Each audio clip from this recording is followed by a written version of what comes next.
What is good, yo? It's your boy Ty back here with another video, and in this video today we are going to be doing a squad builder, and that squad builder is going to be if you had 100,000 MT. Now a lot of people are just starting the game, right? And if you have just started the game, you might have around 100,000 MT. Now, the problem is guys like Hansborough are a little too much.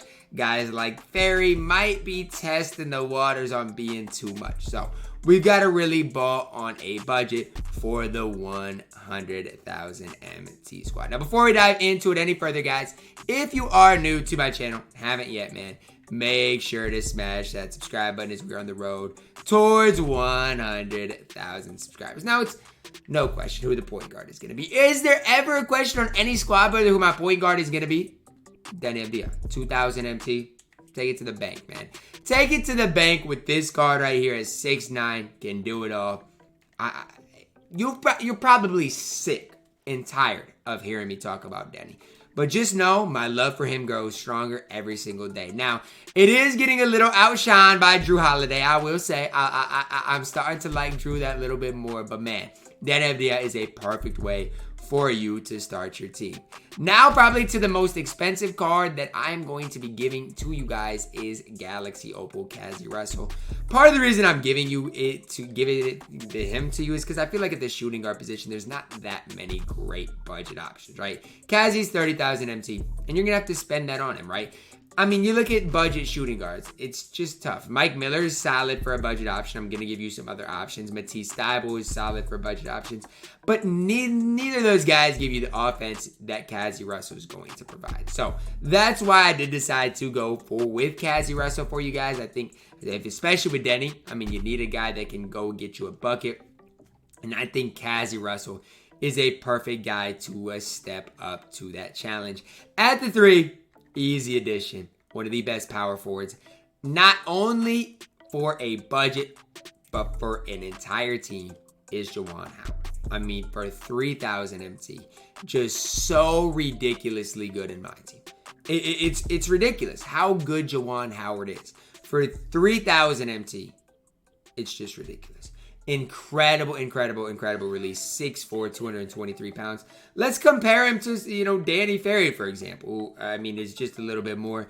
3-ball basically going to be the same with the coach. Driving dunk the same. Ball handle the same. Defensively, very similar. Player model to Danny Ferry, very similar. Stat-wise, badge-wise, very similar. I'm not trying to sit here and say Juwan Howard's better than Danny Ferry, but I'm trying to sit here and say he's at least equal to Danny Ferry.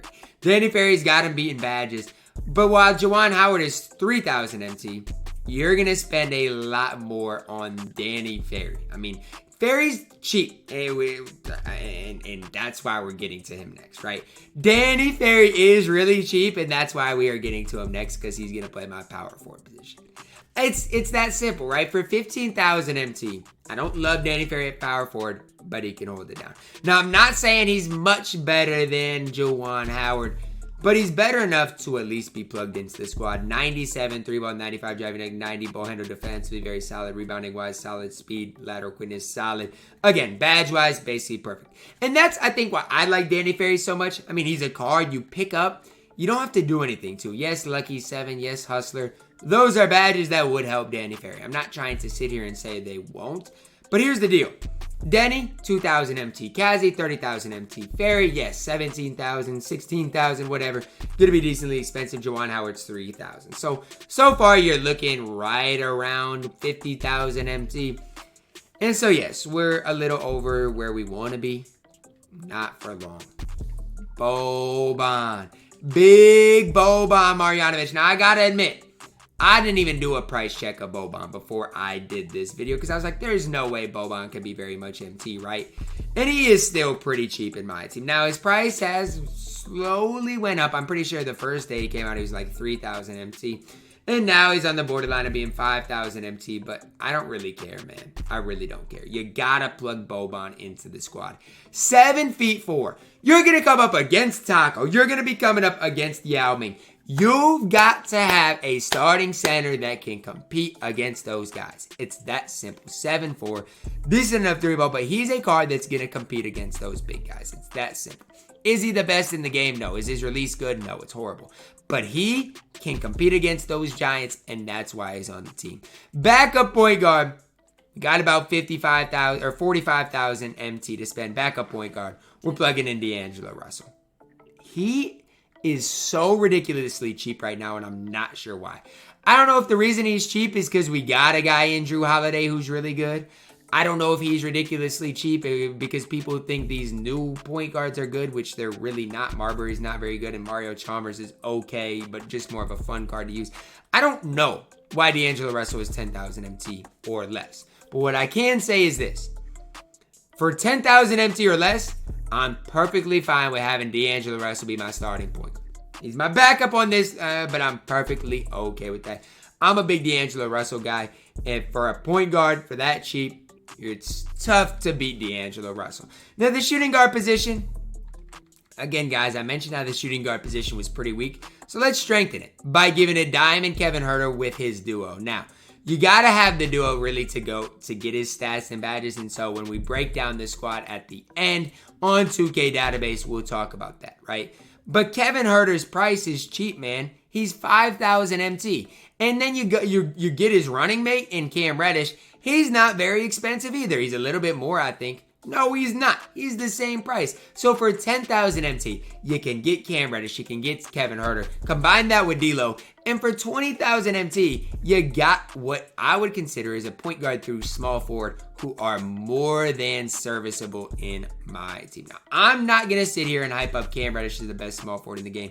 But with this duo boost, which you guys are going to see here at the end of this video, I'm telling you guys, it is really solid in my team. At the power forward position, I was going to plug in Chris Boucher. I was. But that was before I realized where we were at MT-wise, right? That was before the whole MT. Okay, we got a little bit more MT to spend. Let's spend it on the Galaxy Opal Jack Sigma. Now, you got to spend it a little bit because this card, people realize how good he is. They should. I mean, Jack Sigma is really good in my team as an overall card. 14,000 MT really is not bad, though. 93 ball, 95 driving dunk, 84 ball handle, defensively very complete. Now, the best part about his value, guys, is his badges. Why? Look at the badges he doesn't have, okay? Let's look at him. Ball stripper. Does he need it? Not really. Triple threat juke. Not really. Slippery off ball. It's okay, but you don't need it. Clutch shooter, tight handles, special delivery, stop and go, handles for days. He doesn't need any of these badges. How Jack Sigma comes is how you can leave him. And that is so important when we do talk about budget cards in NBA 2K22 MyTEAM. And one of the main reasons I wanted to add Jack Sigma into my lineup. Now, last, certainly not least, Jim Jones. New card alert. New card alert. A card I've honestly never used in my team. That doesn't dissuade me from being confident that Jim Jones is really good in my team. I looked at his stats and badges earlier today and I was like, oh my gosh. For a budget card, Jim Jones is a really solid option. 6'11", 220 pounds, 79 3-ball, but he does have hot spots from both corners, 85 driving dunk, 87 ball. But look at the defense, right? Look at the defense. 90 block, 89 steal perimeter, a 92 interior, good speed, great lateral quickness. Tendency-wise for Mr. Jim, solid across the board. 20 Hall of Famers, most of them are very solid. This card is very solid in my team. And a card at 6'11", might be a little undersized, but I love his switch-all ability at that center position. So when you take a look at the final squad here, Denny at the 1, Cassie at the 2, Howard at the 3 with Sigma at the 4, Boban, Big Boban at the 5, D'Lo at the backup 1, Huerter at the 2, Reddish at the 3, Sigma at the 4, with a new Jim Jones at the 5. This is a squad for 100,000 MT that I would build if I was you guys. But I want to know your thoughts on my squad. But before we do that, guys, why Huerter and why Reddish? Don't forget, man, these guys together make Kevin Huerter an absolute sharpshooter with a good release, shift your style, really solid in general. But for Cam Reddish, it makes him a 30 Hall of Fame badge, dark matter. Yes, it doesn't show in the squad, but it makes those two cards really solid And with my bench unit, you got Sigma much. I got 2 Sigmas. What am I doing here, man? What am I doing with this squad? I'm showing you guys the wrong squad. My fault, man. We got Danny Ferry here instead of Sigma. I didn't realize it right away, but that's why you watch the video, man, so you don't skip till the end and see that I make a mistake. But this is the squad I would definitely rock out with 100,000 MT. Drop a like on the video, guys. Subscribe if you are new, and as always, man, I love you guys. Have a blessed day.